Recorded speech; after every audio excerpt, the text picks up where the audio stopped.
jajan gorengan dan bikin bicaluk di rumah mak.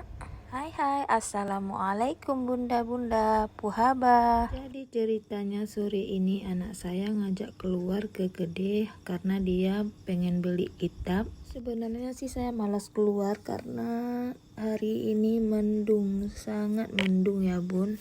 Dan ini kitabnya sudah siap dibeli dan sudah dibayar. Ini belinya di tempat langganan kami. Rencananya mau langsung pulang ke rumah karena tadi rencana perginya sebentar. Tapi nggak jadi pulang karena cuaca mendung-mendung kayak gini, enaknya makan gorengan. Dan ini sudah sampai di daerah tempat jual-jual gorengan ya bun. Dan ini akhirnya sampai juga di tempat jual gorengan ini, tempat saudara kami. Sampai di sana rupanya gorengannya sisa sedikit lagi. Nah, kata saudara saya mau digoreng lagi, oke lah kami nunggu. Dan akhirnya siap juga digoreng. Masya Allah bun, ini gorengannya banyak sekali, dikasih hampir 30 biji. Padahal tadi belinya cuma 15.000. Masya Allah, semoga mudah rezeki selalu ya kak. Dan lagi jalan mau pulang, tiba-tiba teringat sama mak karena kan beli gorengan. Karena biasanya kami kalau beli makanan pasti teringat sama mak. Langsung saya dan anak saya menuju ke rumah mak. Ini jalan menuju ke rumah mak saya. Dan ini adalah kampung kelahiran saya ya bun. Tapi mak saya tidak tinggal di kampung ini, tapi di kampung sebelahnya. Ini sudah sampai di simpang 4